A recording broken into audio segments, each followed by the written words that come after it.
Я вкладывал в этого ребенка. Я видел, как она растет. Отец моей 8-летней дочери не платит алименты. Почти 500 тысяч. Хочешь сказать, то, что я ничто для вас не делал? Я любил ребенка до безумия. Серега, да, реально старался для тебя, впахивал, все делал. Я бы хотела у него спросить, почему он мне не звонит? Потому что я не мог до тебя дозвониться. Настя, ты же понимаешь, что у тебя папа фантазер. А если он работал, он деньги эти прогуливал, пропивал. Вот лишить его родительских прав как нечего делать. Просто он ей открыл салон красоты. Открыл. Открыл. Потому что он я... все там сделал с нуля, начиная от ремонта. Плюс тебе на обучение денег кто давал? Я хочу позвать сейчас сюда сестру Елены Оксану, которая дико наверняка там возмущается тем словам, что, оказывается, это он ее выучил, это он ей салон организовал. Вот давайте с ней поговорить.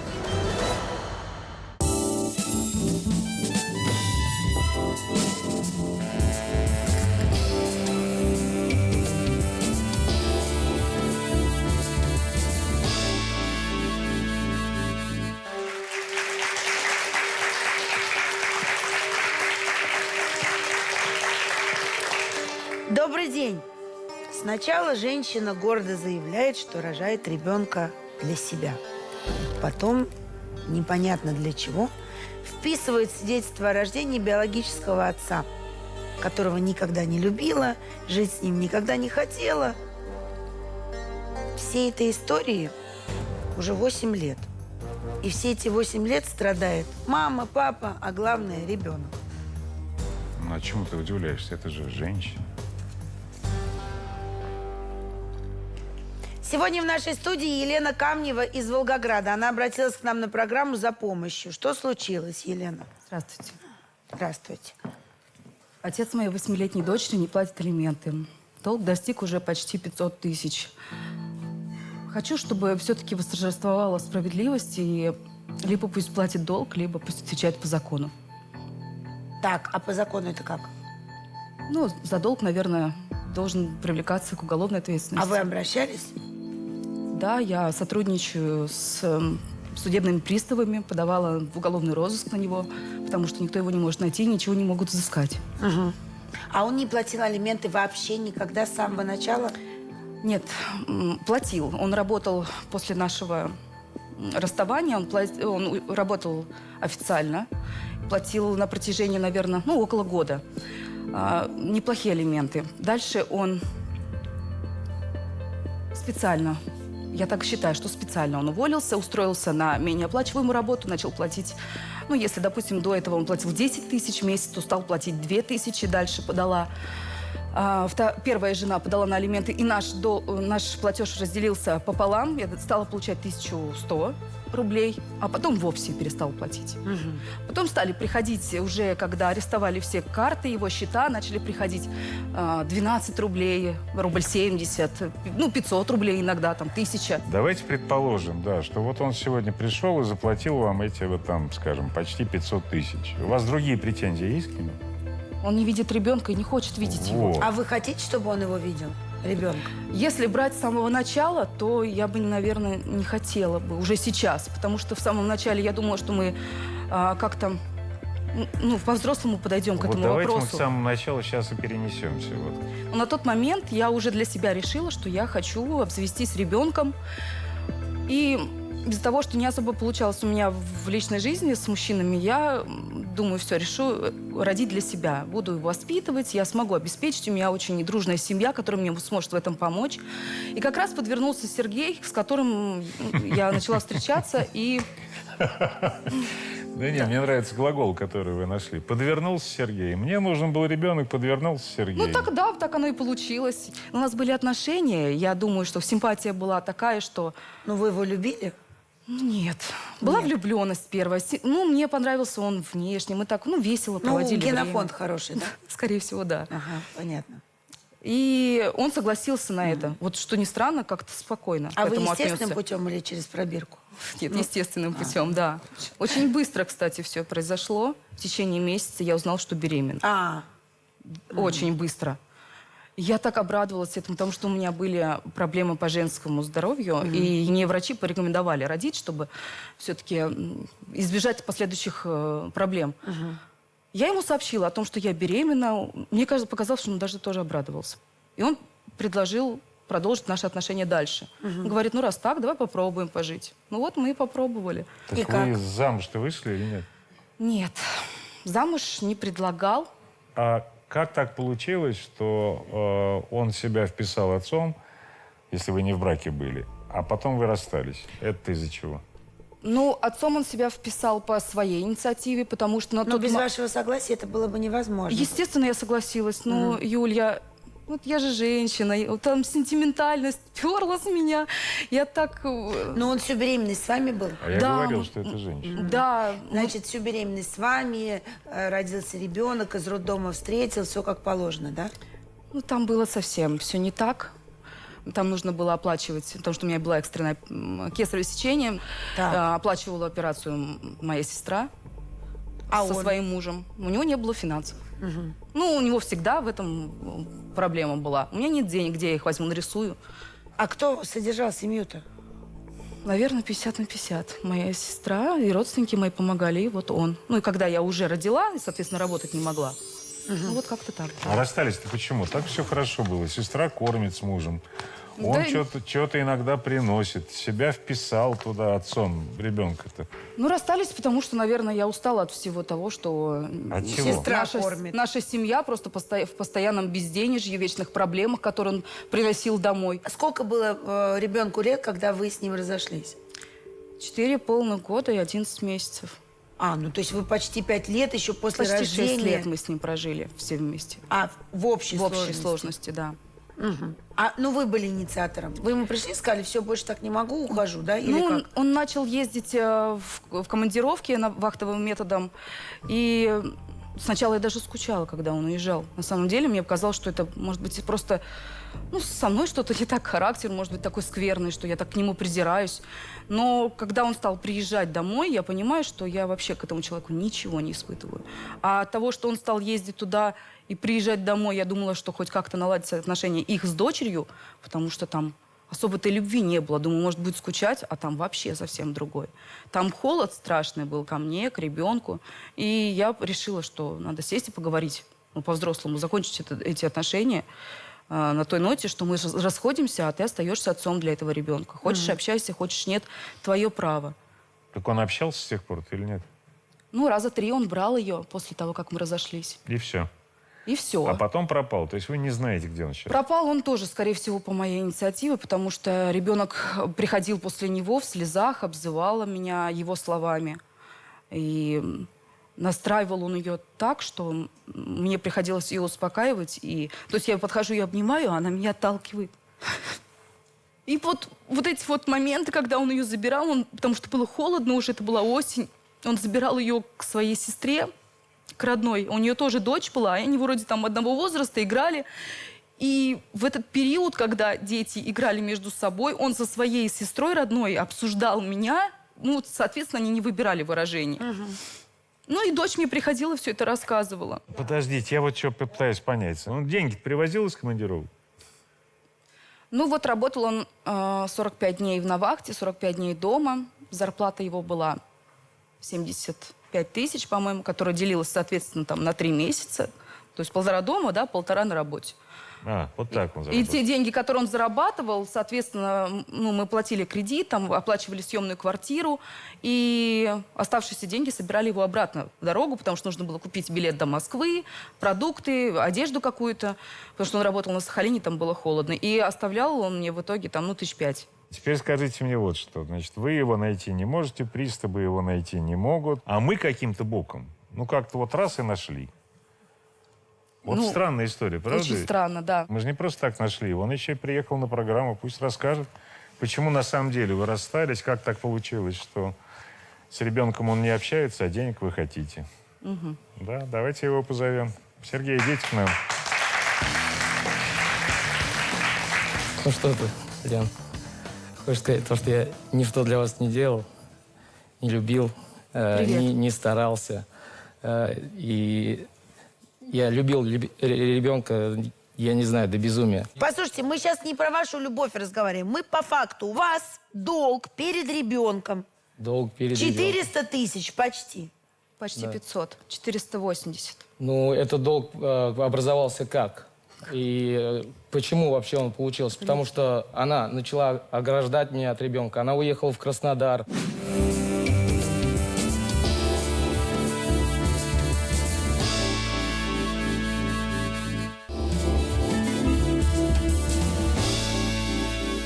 Долг по алиментам. Почему у вас есть? Вам не стыдно? Мне стыдно, но в данной ситуации после, как говорится, от моей травмы я не мог нормально работать и не мог зарабатывать. И вот то, что она говорит, то, что я устроился специально на какую-то Про работу. какую травму вы сейчас говорите, мы же не знаем ничего. Травму я получил, попал с ней в ДТП. У меня был косой винтовой осколочно-дробленый перелом со смещением. Когда я попал в больницу, мне сказали, что мне ампутируют правую руку. Я проходил почти 1,5 года после операции с висящей рукой, и я не мог работать. Операцию оплачивала я. Кто был за рулем? Я была за рулем. Вы были за рулем? Да. А как получилось, что вы попали в аварию? Кто виноват? Я была единственная участница ДТП, пошла на обгон, была плохая видимость, и я не справилась с управлением. Я была на тот момент уже месяц беременности у меня Человек был просто, у нее эйфория была, она ехала, сломя голову. Я сам до этого водителем отработал 6 лет. Я ей говорил, не гони, на дороге каша, было 2 января. Шел ты был с перегаром, снег. поэтому ты не сел за руль. Вы ее вините в том, что вы врезались тогда, перевернулись? Это ее вина, я не подавал ничего. Дальше, да. Значит, А вы вы к не могли уголовной ответственности ее не привлекали? Нет, я не писал. Как и почему? Вот с вашей точки зрения интересно это услышать. Вы расстались-то? Расстались, потому что я приехал с вахты, и мне человек сказал, что у нас отношения уже охладели, нам надо пожить отдельно. И то, что в данной ситуации, может быть, и что-то будет у нас, давай поживем отдельно. Неправда, я не говорила тебе такого, что мы потом с тобой можем сойтись. Нет. И как она говорит, я настраивал, я не настраивал, этот человек настраивал. Она мне присылала голосовые сообщения, то, что Ева говорит, мой папа Кирилл, а не Сергей. И это слышала моя мама. Кто такой Кирилл, когда он появился? А это ее бывший парень. Это бывший... Что ты говоришь? Ты сама мне говорила, что Ситуация это такая, бывший мне парень 14 лет. ее. Он является на данный момент и вообще крестным моей племянницы. Всегда вхож был в дом. В 14 лет ребенку. У нас разница с ним 9 лет. То есть я его знаю, как вот тут свой. Была влюблена в него без ума. Но из-за того, что у нас такая разница была, я росла, он женился, у него своя семья. Я, соответственно, понимаю, что ничего у нас произойти не может. Я ему не казалось, что тоже нравлюсь, потому что я уже такая девушка была уже. Вот с Сергеем мы стали жить, он развелся, начал приходить в магазин, где я работала. Я беременная. Соответственно, мы понимаем, что у нас опять ничего не получается. Сейчас вы живете с Кириллом? Я вышла за него замуж. Через 2 недели, как мы расстались. Все хорошо? Отлично. И ваша дочь, ваша дочь, да, называет его папой, верно? Она ко мне подошла сразу, сказала, мам, можно я буду называть его папой? Понятно, давайте посмотрим, как вы живете-то. Это наша съемная квартира двухкомнатная. Здесь живем мы со старшей дочерью, с младшей дочерью. Это Есения, муж Кирилл. Это наша комната с мужем и с маленькой. Вот ее уголок с игрушками. Дочь, покажи, какая у тебя любимая игрушка. Пирамидка? Будем собирать? Опа! Ставь. Молодец. Это комната Евы. Обратите внимание, у нас вход запрещен. Заходим только по стуку. Сейчас, секундочку. Доча, мы заходим. Я вам просто готовила подарок. Вот. С годовщиной вас. Спасибо, хорошо. Мы вместе уже 3 года. Ева, в принципе, очень любит рисовать. Один из рисунков – это в день папы. Я тебя люблю, ты самый лучший папа от Евы папе. Я этот рисунок нарисовала папе Кириллу. Здесь у нас рабочая зона, все школьное. Здесь у нас личное девичье все. Там косметика. Мам, можно я накрашусь? Совсем чуть-чуть, чтобы не видно было. Вставай. Ладно. Прекрасно. Ты губы будешь красить? Да. Давай, мам, тоже накрась чем-нибудь. Какой? Такой же хочу. Сначала тебя, а потом себе. Дочь, пойдем, накроем на стол. Так, доставай тарелочки, ложечки. Кирюш, бери Сеньку, идите пить чай. К сегодняшнему дню мы приготовили торт «Наполеон» вместе с Евой. Хотим сегодня отпраздновать наш праздник. Кто будет чай, кто будет кофе? Я чай. Спасибо. Пожалуйста. Времени катастрофически не хватает. Каждая свободная минутка, в принципе, я провожу дома с семьей. Для нас это время очень ценно. Вот это 1000, 1500, 2500, сколько он там, даже 10. Это прям жизненная необходимость. Вы просто так неплохо живете, и вот эти вот скандалы с ним, разборки, мне кажется, что они тех денег не стоят. Хотя я считаю, что он обязан платить алименты. Я ему предлагала, говорю, давай ты откажешься от ребенка, если ты не платишь их. Он сказал, что нет, это мой ребенок, и я буду его воспитывать. Тогда вопрос к Сергею. Я так понимаю, что это ваши условия, чтобы вы дисциплинированно выполняли свои обязанности по выплате алиментов. Вы должны видеться с дочерью, правильно? Да, я... А что вы для этого сделали? Скажите мне, пожалуйста. До этого, когда я еще ездил в вахты и появлялся в Волгограде, я приходил также с подарками. А сейчас вы не появляетесь? Сейчас я в Волгограде уже, как сказать, 2 года и не был вообще от слова совсем. То есть вы 2 года ребенка не видели? Не видел, не слышал, когда вот пытался вопрос. позвонить. О чем вы с ним разговариваете? Объясните мне, пожалуйста. 2 года он не видел, не слышал ребенка. У него долг 500 000 за это. Вот лишите его родительских прав, как нечего делать. Чего вы тогда мучаетесь-то? Лишите и все. При том, что если вы его лишите, он все равно будет обязан платить алименты. Порядок, скорее всего, другой. Нужно сначала, вы наверняка это уже знаете, привлечь к уголовной ответственности, а потом лишить родительских прав. Я верно поняла, что ваш истинный интерес заключается в том, чтобы в итоге удочерил ваш нынешний супруг этого ребенка. Вы к этому идете, Елена? Скорее всего, да. Послушайте, вы ребенка не видели 2 года. Ребенок, конечно же, растет и меняется. А у вас и... единственный ребенок? Нет, у меня еще дочь от первого брака. Об этом мы чуть позже поговорим. Давайте все-таки про Еву поговорим. Ребенок растет, меняется. Естественно, поскольку он живет без вас, меняется его отношение к вам. Хотите знать, что она нам сказала по поводу вас? Да. Даже я не знаю. Давайте посмотрим.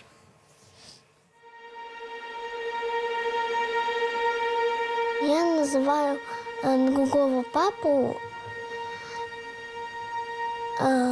Сергей Чернавин, потому что он иногда напивался и ругался на маму. Мне было грустно за маму, и я пыталась ее иногда поддержать. Иногда мне было страшно от того, что он мог подойти слишком близко.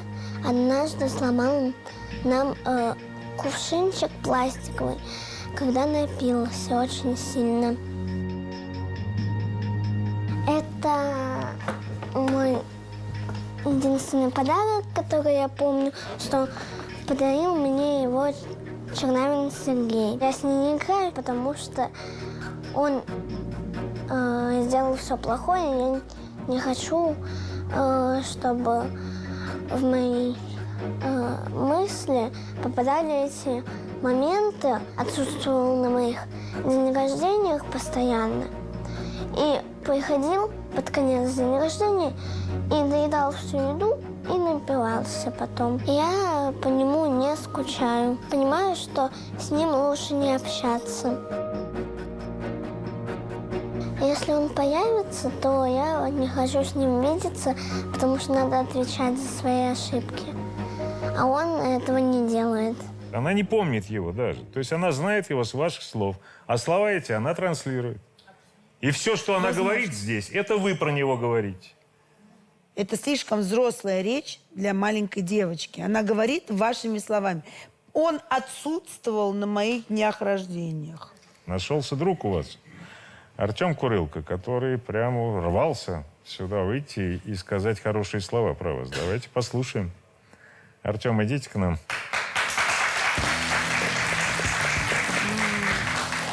Лен, ты, Серега, да, реально старался для тебя, впахивал все дело. Просто как ты просто тебе хватило я не знаю, прийти и... А ты откуда Так. нашу жизнь знаешь? Я? Да. Я с ним общался все это время. Когда мы жили? Конечно, когда вы жили, Ну, мы ты с одной постоянно на стороны связи. знаешь. Мы с ним работали вместе. С одной Так, стороны знаешь ситуацию. одной стороны. Ну, это просто мужская Ну, мы солидарность, пацаны, не мы более. общались всегда. И что вы знаете про их совместную жизнь?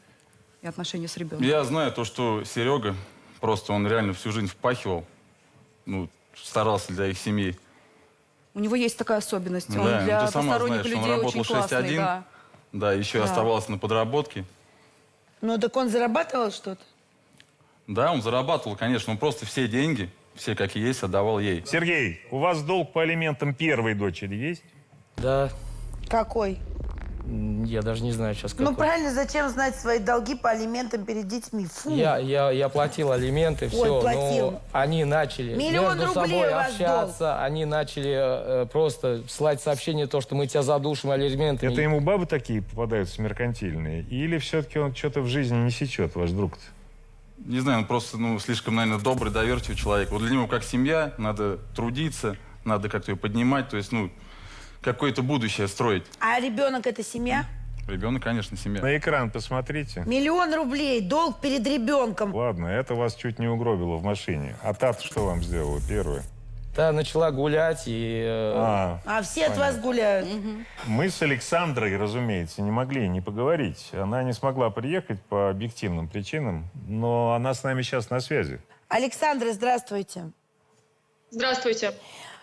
Сколько было вашей девочки, когда вы разошлись с Сергеем? Года не было. А почему вы разошлись? Потому что он не хотел толком работать, а если он работал, он деньги эти прогуливал, пропивал. Он никчемный вообще. А то, что машину продал на свадьбу. Понятно. Машину продал, чтобы свадьбу нам сыграть? Да. Машину он продал после свадьбы. Что за бред вообще? Родители нам свадьбу играли, и мы деньги в кредит брали. Ты что ты брешешь? Чьи родители свадьбу играли, твои или мои? И мои, твои играли свадьбу. Да, твои-то сыграют. Просто как ты хотела, так все и было. И денег давай.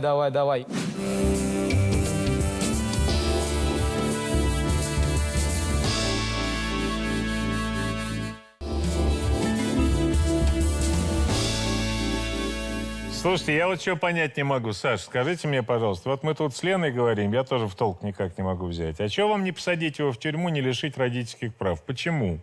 Да с радостью. Так а что же не делаете ничего для Найти не этого? могут. Да потому что консультировали нас также те пристава, везде все там консультировали и сказали, что он должен не платить полгода как минимум, он должен потеряться, только тогда мы можем его лишить родительских прав. Это Но бред собачий. он месяца он скидывает нам по 50 рублей, Послушайте, по 1000 рублей, по 500 рублей. это бред. У него задолженность колоссальная. Можно добавлю? Вот за Елену, да? Просто он ей открыл салон красоты. Открыл. Потому что он я все там сделал с нуля, начиная от ремонта. Мой- Плюс тебе на обучение денег кто давал? Слушайте, это на погодите. обучение денег Да. мне давал мой деверь. Я хочу позвать сейчас сюда сестру Елены Оксану, которая дико наверняка там возмущается тем словам, что, оказывается, это он кормилец семьи, это он ее выучил, это он ей салон организовал, это он ей машину купил. Подарил. Не подарил, да, а не она и ее супруг. Вот давайте с ней поговорить. Здравствуйте. Сереж, ну расскажи, с какой ты целью сюда приехал? Вот Лена, понятно, с какой целью приехала. А ты зачем сюда приехал? Рассказать, что ты все это купил, приобрел? Ну скажи мне это. Ну, я говорю, я не работал, и я за все за это не платил. За и что то, за она, это? как говорит, то, что она училась в Саратове. Мой отец лично давал деньги на Саратов, когда не было денег. Подождите, это вы платили или отец давал? Часть я давал, и часть давал отец, Да ты же с потому что рукой не поломанной был. Нет, Что потому ты там не хватало. давал-то мне? Кто содержал семью? Это все правда, что он нам тут про салон? Вот это вот все. Ну, прям содержать полностью я не могу такое сказать, но помогать очень сильно мы помогали. Мой муж, супруг, оплатил обучение моей сестры на парикмахера. Потом дал ей денег. Ну, соответственно, договорились, что когда будет возможность, когда раскрутишься Под с реализацию. отдачей, да, под реализацией на оборудование салона. А ее Нынешний муж. нынешний, да, супруг Кирилл уже через год, когда они переехали в Сочи, Волгоград, вернул долг. не было бы записи, прям подойти бы тебе прям ремнем бы вот вдоль хребта твоего бессовестного. Ну-ка, давай вспомним прошлую историю. Как ты эту Александру... Парафиню. Да, по всем падежам. И она такая сякая, Лена тебе говорит: Сережа, рот закрой. Я говорю: Лен, да подожди, да пусть, может, человек выскажется. Ты оказался, ну, таким говорливым. Дорогой, ты просто имеешь два берега, но ни одной пристани ты не нашел. И не найдешь ты их в жизни. А он дочку-то сейчас хочет увидеть, она здесь, а я ее со школы забрала. Конечно, хочу. Спустя 5 лет. Дочь, иди сюда. Да. Настюша, привет. Привет. Здравствуйте, Настя. Как, Настя, дела? Хорошо все. Как учеба? Учусь на 5. Молодец. Настюша, а ты знаешь, кто тебе эти вопросы задает сейчас? Нет. Ты хочешь у него что-нибудь спросить? Я бы хотела у него спросить, почему он мне не звонит? Потому что я не мог до тебя дозвониться. А когда звонил, мама говорила то, что ты учишься. Ты учишься, и тебе нельзя давать телефон. Если попадает телефон в руки, ты начинаешь плохо учиться. Настя, ты же понимаешь, что у тебя папа фантазер. И он сейчас сидит и фантазирует, и пытается придумать, и как-то в твоих глазах себя обелить. Ну, иногда взрослые, Настюш, ты нас прости, совершают очень некрасивые поступки. Вот прости нас всех взрослых за это, но, к сожалению, так иногда бывает. Мы дадим папе с твоего разрешения твой номер телефона и очень надеемся, что он тебе позвонит. Договорились? Да. Супер! Все, мы рады тебя были видеть. Мы когда общались с Евой, она показала нам, как она видит свою семью. То есть рисунок, который она нарисовала. Обычно психологи просят, чтобы ребенок это сделал. А тут она это сделала сама, готовясь, по-моему, к годовщине, да? Да, у нас была годовщина. Ну, давайте посмотрим.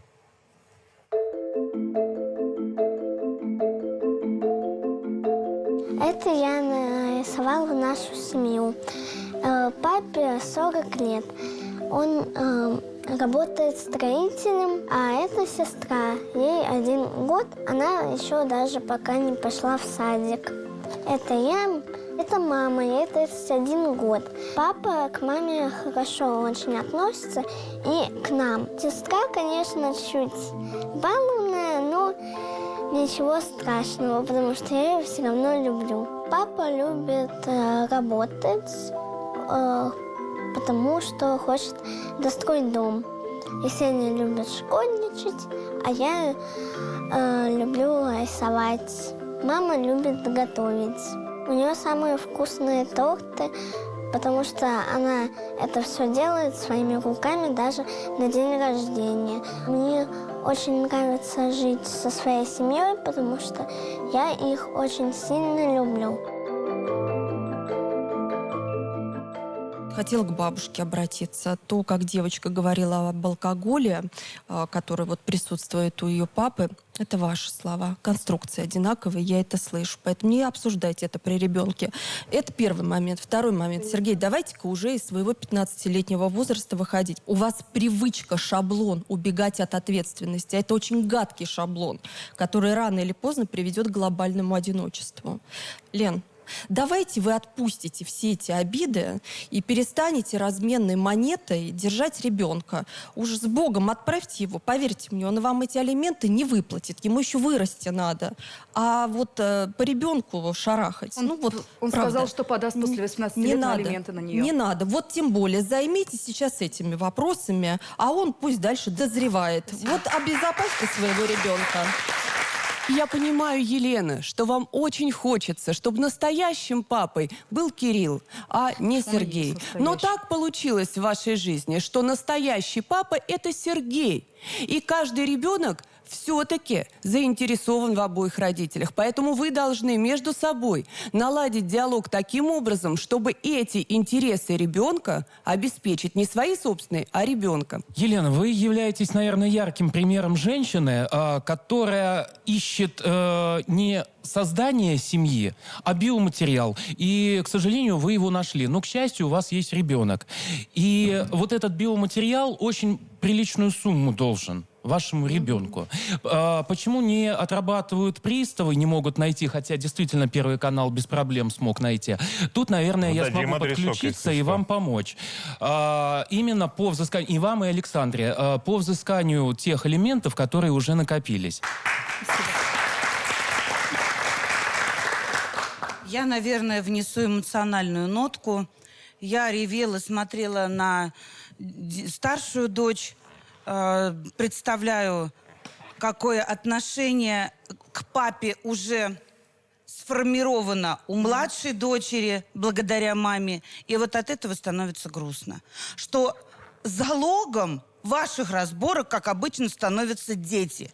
Сергей, ну, единственный совет, вот как женщина, я не знаю, просто как человеку, да, отдайте, скопите, отдайте эти деньги. Да пойдите на опережение.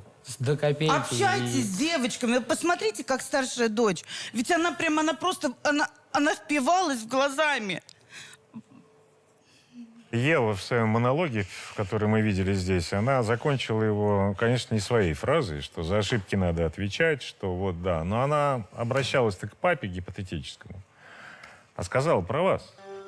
Вы накуролесили столько в ее жизни и в своей, что вам до конца это расхлебывать еще. Вы пришли в студию Первого канала к взрослым людям и сказали буквально следующее. Вообще-то я рожала по медицинским показаниям. Он мне не сдался вообще к чертовой матери, да, для себя рожала. Но когда уж так получилось, да, ну, пожили мы с ним чуть-чуть. Посмотрела я на него. Не-не-не, не мое это, не мое. И ушла. Все.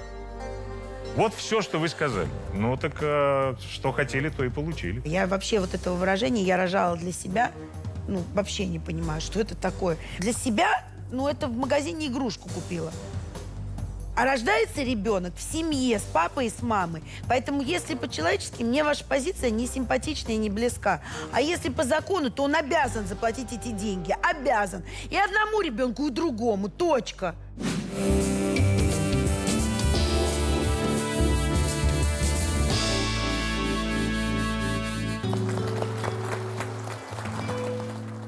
Если вы кого-то знаете, кто нуждается в такой помощи или сами готовы помочь, обращайтесь к нам в редакцию, пожалуйста. Почему света нет? Из-за долгов. 1 000 000 рублей. Это ж сколько надо было не платить? Ксюша у нас отказалась от нашей помощи, убежала с кризисного центра вместе с ребенком. А что с долгом? Все осталось на своих местах. Куда вы пошли?